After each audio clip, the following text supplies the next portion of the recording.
Yes, I am Barungi Christopher, a teacher at Masindi Town Model, but also volunteer with Uganda Red Cross Society as a youth leader. I head the young people in Masindi, and in Masindi we have a project which is life planning skills, which helps in mitigating or reducing the risks involved in HIV/AIDS.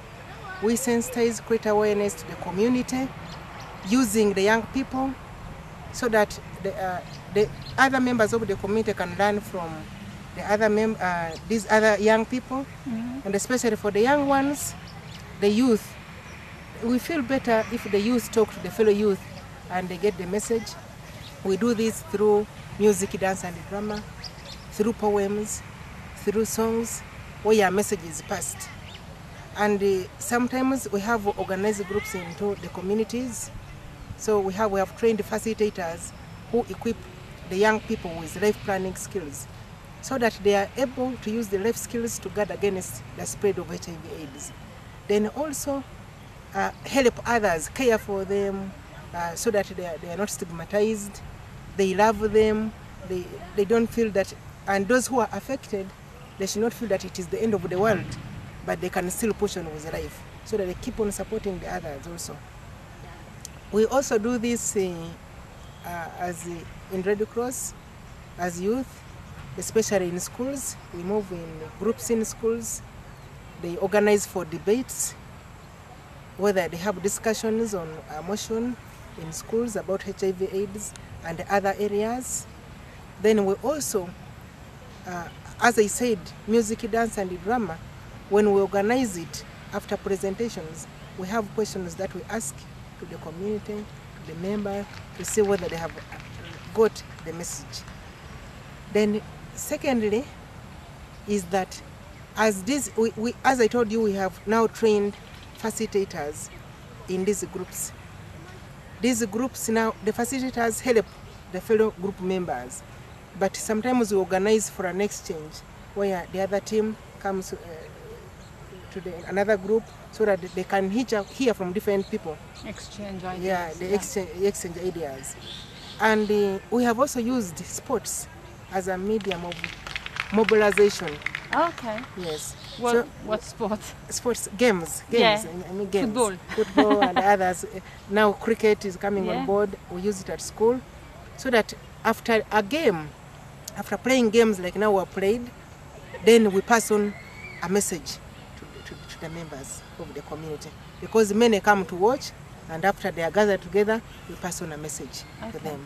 So we do that. That's a mobilization skill that we are using.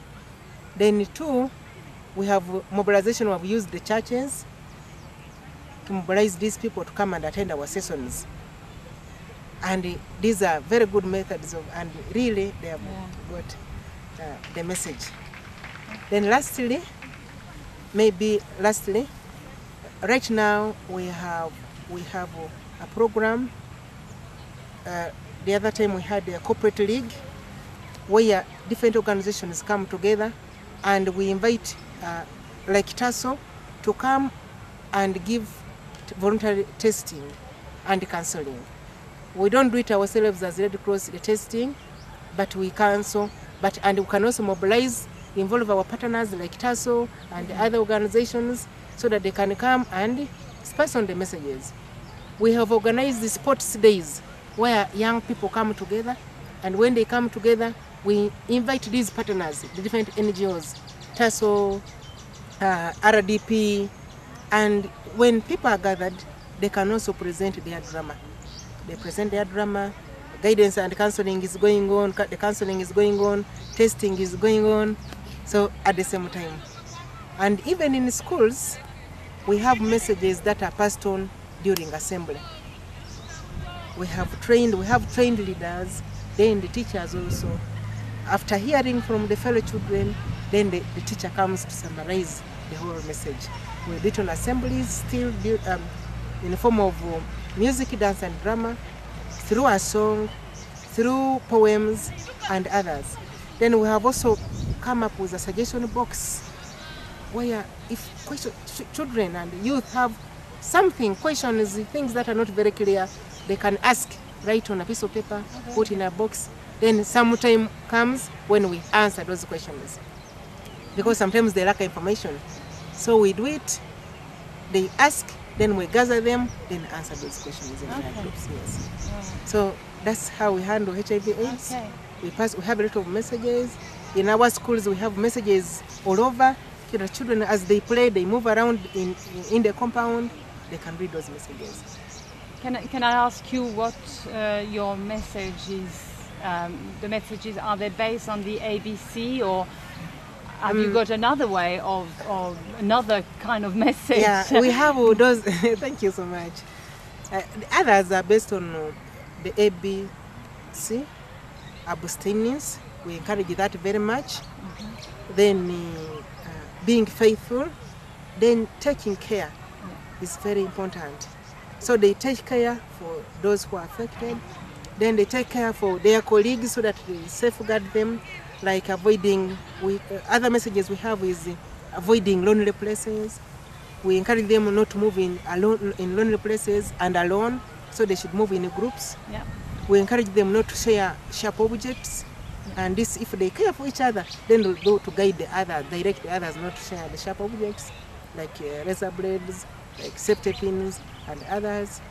Then we also encourage them to always share and love those who are affected with HIV/AIDS, because they are fellow, they're not different from them. Yeah, exactly. And those who are affected do not want to get affected, because there are many ways of acquiring the disease, not that they wanted. So we encourage them to love and care for each other. Okay. Other messages are, we also encourage them to always go for this testing. As children, go for testing, and others. You encourage the children to go for testing? Yeah, and even the adults. Yeah. Yes. So the children can go and get tested without their parents knowing, or they tell their parents, and then the parents will take them. If they consent, And how long have you been involved in the Red Cross on that? On this, it has been for long. This is now 2 years. 2 years. 2 years. Have you seen any kind of difference in behavior since you've been involved? Have the children and the youth reacted and been more careful? Yeah, very much. So the impact has been quite significant. Yes, very much. There's a very big improvement. They have changed. People have changed the way they behave, the way they think. Yes, and the way they think. So it has really changed them. It has really changed them. And as I also told you, sometimes the young people and the people in the community may participate in risky behaviors because they have nothing to do. That's why I started with the life planning skills, so that if they are aware of themselves, self-awareness, then they avoid doing certain things. They should not, if it is assertiveness, they can speak for them. If it is a no, they say no. If it is a yes, they say, they know. So we encourage them, we equip them with life planning skills so that they can help them avoid risks. Yeah. Yes, if they know receiving gifts is bad from strangers, then they guard against it. Excellent. So, and the other skills like effective communication. If you effectively communicate, someone will be able to understand you. Yeah. We also have critical thinking, decision making. What decision are you taking? Okay. So so quite a range of skills that you pass on. Coping with emotions, coping with the stress. Coping with emotions, if you are affected, and is it the end? If your father is affected, is that the end of the world? Should you stop doing other things because you are affected? So you move on with it, you cope with the situation. Yeah. So that's what we do. Oh, thank you very much. Thank you, Chris.